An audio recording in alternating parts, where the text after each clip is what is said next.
В прошлом эпизоде я упоминал, что ездил на прошлый выходной в Памукале, и сейчас я вам расскажу об этом поподробнее и покажу, как туда можно бесплатно пробраться.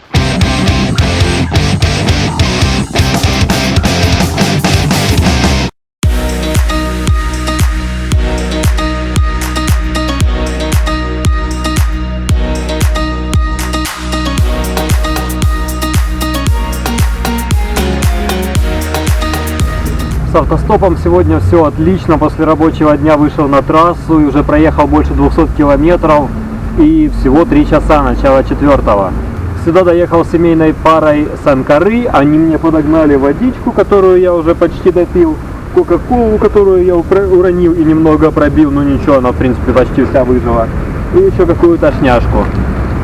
Пока нормально, полет нормальный. Единственное, что меня напрягает в этом городе, это то, что все ходят в штанах. Я еще никого не видел в шортах здесь. Казалось бы, западная Турция, но... Увидел людей в шортах, но я не уверен, что они местные. Еще увидел пацана в шортах, но этот вроде бы как местный. Так что я спокоен.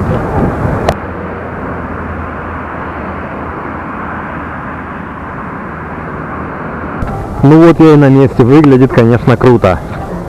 Итак, поехали. Всемирно известное место, поэтому охраны там до черта.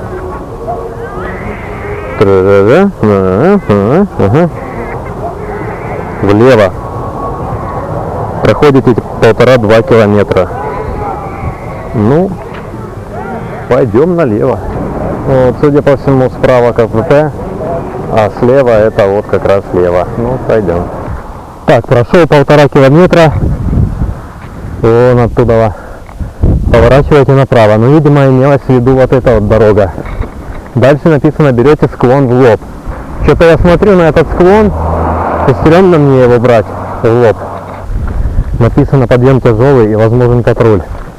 Что-то мне кажется, пока я по этому склону подымусь, меня любой патруль спалит уже. Но попробуем. Ну, из какого места тут не так больно падать.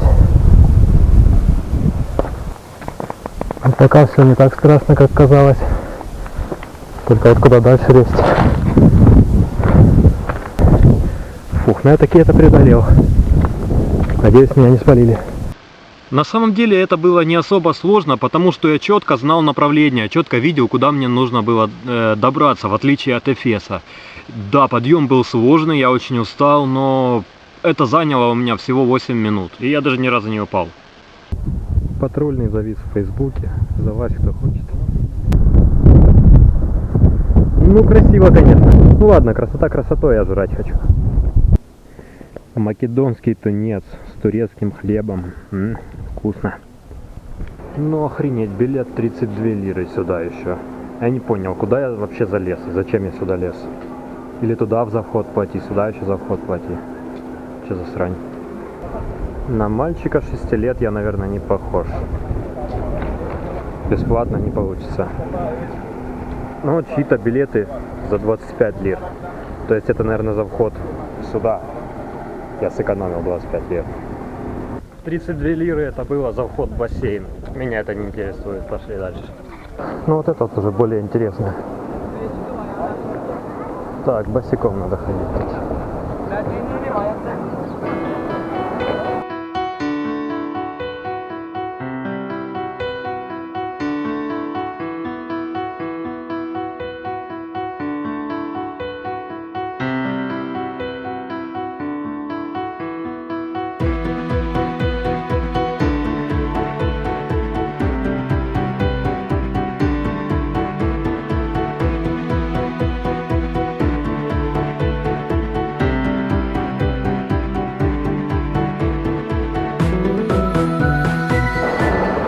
Это реально одно из самых красивых мест, где я когда-либо бывал. Очень красиво. Главное, бесплатно для меня. Еще прикольно, что этот камень похож на Пензу. Ну, в общем, сложно на нем поскользнуться. Ходить удобно. Да, 25 лир оказался билет, но это намного круче Трои и Эфеса, даже вместе взятых.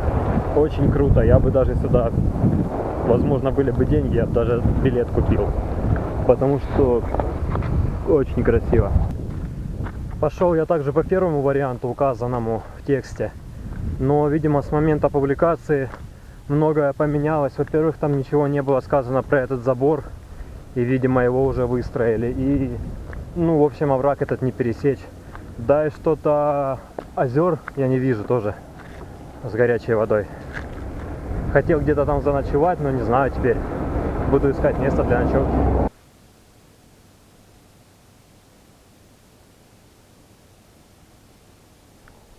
Итак, утро следующего дня, я переночевал где-то там, в кустах. И, в общем, официально заявляю, что первый вариант, указанный в тексте, уже не актуален. Еще в Турции есть такая фишка. Часто банкоматы всех банков стоят вместе, в один ряд, вот так вот.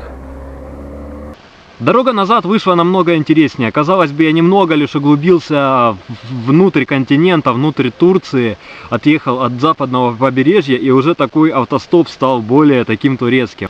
Сначала, выходя из города, из Денизли, меня застопили мужики, которые... Я просто выходил из города на нормальную позицию, на трассу. И просто стояла машина, стояли какие-то мужики, и они: а куда идешь? Я говорю: да вот, автостопом в сторону Фетие. Ну, говорят, мы едем тут только километров 5 за город. Ну, это мне как раз то, что и надо, отличная позиция. Ну, хорошо, они ждали своего третьего друга, они были вдвоем. Разговорились, они спросили: кем работаешь, кто ты по профессии. Ну, это стандартный для турков вопрос, очень часто они его спрашивают. Ну, я ответил, что я геодезист по образованию, и уже приготовился объяснять, что это такое, потому что в 9,5% случаев я слышу в ответ: что? Кто? Геодезист? Но это была совершенно иная ситуация. Мужики начали улыбаться, открыли багажник машины, и я увидел там штативы, тахиометры и всякие прочие другие геодезические штуки. В общем, они оказались коллегами. Вывезли меня на позиции, там я застопил такого тоже типичного турецкого водителя. Мы проехали в какой-то город, я не помню уже в какой следующий. И он мне показал жестами: поесть, есть. Ну хорошо. И мы приехали на какой-то турецкий праздник, я не знаю, что это было. Свадьба, день рождения, похороны или обрезание кому-то делали. Ну, в общем, я покушал. Покушал нормально, были там и оператор, который меня часто снимал, но я тоже всех снимал, и музыканты были.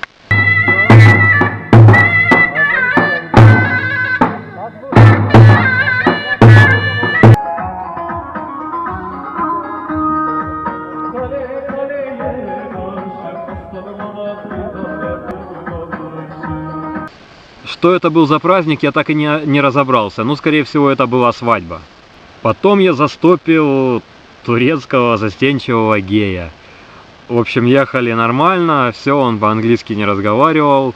В итоге, как довез, я поблагодарил, вышел, и он, так смущаясь, сказал: а ты не гей случайно? Я говорю: нет. Он: а, ладно, хорошо, и уехал. Тут этого добра хватает, мне еще предстоит, наверное, встречи с некоторыми такими представителями.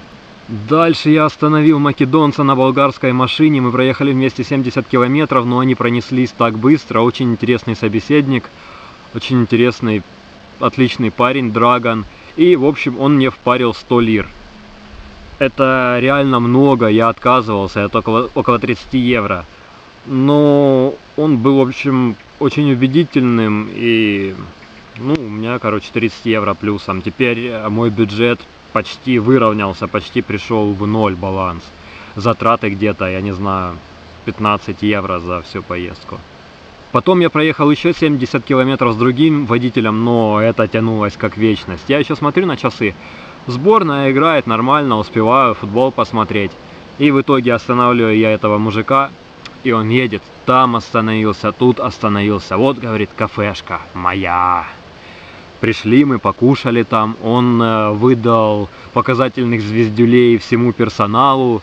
Потом ехали, вот поле мое, теплицы мои. Свернули с дороги, уехали куда-то километров 15, может больше, в какое-то другое село. Там другая кафешка, там сели чаю попить. Потом он ездил по всем селам, здоровался со всеми. И после каждого вот такого вот, после каждой такой остановки он говорит: все, Фетие, едем, Фетие. И в общем часа 3 мы, наверное, ездили. В итоге, когда он уже в очередной раз сказал Фетие, мы заехали еще в одно какое-то село, он говорит: 5 минут. И мы полчаса сидели, смотрели, как турки играют в это свое турецкое домино непонятное. Я не разбираюсь в этих правилах. Но в итоге, как приехали в Фетие, начало уже темнеть. На футбол я понял уже, что не попадаю. И с темнотой автостоп, конечно, ухудшился. Но я впервые в жизни застопил скутер. На 2 километра он меня провез на более удобную позицию, там выбросил. Потом я застопил 3 китаянок. Я привык, что китайцы ездят автобусами, большими группами, с фотоаппаратами, там культурно ездят по всем достопримечательностям, их дофига. Но тут 3 китаянки арендовали машину и отдыхали самостоятельно по Турции. В общем, они меня еще 3 километра довезли. В общем, и тут от трассы сюда в село идет маленькая дорога. И тут обычно останавливается первая же машина, но по темноте остановилась аж 3-я. Это впервые, когда первая не остановилась. Короче, домой я пришел как раз после финального свистка. Ну, на этом все. Про этот день я рассказал. Ждите новых выпусков. Еще что-то расскажу.